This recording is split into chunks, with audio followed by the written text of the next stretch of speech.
सर्वे, दोनों सर्वे कहीं ना कहीं क्रैश भी तो होते हैं। आप देखिए, एक सर्वे 8 PM 9 CM का जो मेरी दृष्टि में आया था कि इनमें से किस केंद्रीय मंत्री को इस्तीफा देना चाहिए, उसमें टॉप जो थे गजेंद्र सिंह शेखावत के समर्थन में, कि लोगों ने कहा कि गजेंद्र सिंह शेखावत को मंत्री पद से इस्तीफा देना चाहिए। अश्विनी वैष्णव का उसमें नाम शामिल था, अर्जुन मेघवाल का नाम शामिल था, लेकिन टॉप पर वहां पर गजेंद्र सिंह शेखावत आते हैं। लेकिन सी वोटर का जो सर्वे है कि आप किसे भारतीय जनता पार्टी की तरफ से मुख्यमंत्री का प्रबल दावेदार मानते हैं, उसमें गजेंद्र सिंह शेखावत सेकंड रैंक पे। मैं ये कह रहा हूँ, आज जैसे सर्वे सैंपल पे पहले आपके सवाल से मैं कह रहा हूँ कि सैंपल जो है सर्वे का वो क्या है। आप अगर ईस्ट राजस्थान में जाएंगे तो 90% लोग ये कह सकते हैं कि कांग्रेस विचारधारा के लोग कि सचिन पायलट जो है वो सीएम बनने चाहिए।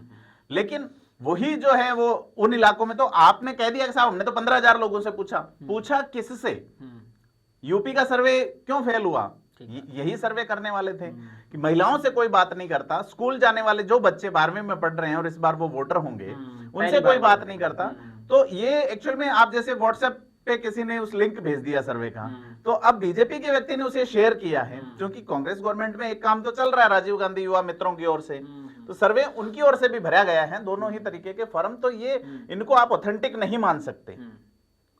और लेकिन ये क्या एक माइंडसेट को प्रभावित करते हैं, हाँ ये है तो घी में घी सब डालते हैं। तो इसलिए एक माहौल वसुंधरा राजे के लिए कौन काम कर रहा है? मुद्दा तो ये है ना, वसुंधरा राजे टॉप हैं, उनके लिए ऐसी कोई सतीश पूनिया की तरह टीम वसुंधरा राजे नहीं देखी गई है। बीजेपी संगठन उनके साथ नहीं है, कम से कम इस सर्वे में। इस सर्वे में कई सारी चीजें, मैं कह रहा हूँ सैंपल किन के बीच में पहुंचा, किसने पहुंचाया, कौन किसके लिए काम कर रहा है, ये तो कोई पारदर्शी तो है नहीं चीजें। तो इस पे रिजल्ट क्या आया है, और रिजल्ट से पहले एग्जाम का पेपर क्या था, है ना। ये राजस्थान है जो कि पेपर लीक और उनसे जूझ रहा है। तो तमाम चीजें जो है कि सतीश पूनिया किस तरह से रन कर रहे हैं, या आप 8 PM वाला सर्वे देखिए, उसमें लगातार उसको ये कर रहे हैं। बड़ी खबर ये है कि ईडी की एंट्री हुई। ठीक बात है, धमाकेदार एंट्री हुई जी। स्कूल के टाइम में जब अंग्रेजी पढ़ते वक्त मैम बताती थी कि जिसके पीछे ईडी लग जाए वो भूतकाल हो जाता है ना। तो ईडी मतलब इंफॉर्मेशन डायरेक्टर की मैं बात कर रहा हूँ यहाँ पे, अंग्रेजी की नहीं, कि ईडी लग जाए जिसके पीछे। राजस्थान में एंट्री हुई है, अशोक गहलोत ने भी उसको लेके बयान दिया है। बाबूलाल कटारा के घर पे रेड की गई है। लेकिन देखने वाली बात है कि बाबूलाल कटारा का अब तक निष्कासन नहीं हुआ है। आरपीएससी में 3 बड़ी पोस्ट खाली हैं, अभी तक कोई बीजेपी के नेता, और 3 बड़ी पोस्ट से पहले आरपीएससी के रीशफल की मांग पेंडिंग है सचिन पायलट की ओर से। तो मुद्दा ये है, बेसिक मुद्दा जो है जिस पे जाना चाहिए वो ये है। सर्वे, मेरा ये मानना है, डिस्ट्रक्शन ऑफ आज के टाइम में, या जो उसका तरीका है, आप जब पीजी करते हैं पोस्ट ग्रेजुएशन किसी भी सब्जेक्ट में, तो उसमें सर्वे के कुछ फॉर्मेट्स होते हैं। साइकोलॉजी करने वाला अलग तरीके के फॉर्मेट्स यूज करता है, वहां चिंता मापनी यूज होती है, वहां पे आपका स्वभाव का सर्वे होता है, और अगर आप भूगोल का करते हैं तो अलग तरीके से होते हैं। राजनीति विज्ञान का सर्वे बिल्कुल अलग तरीके से होता है।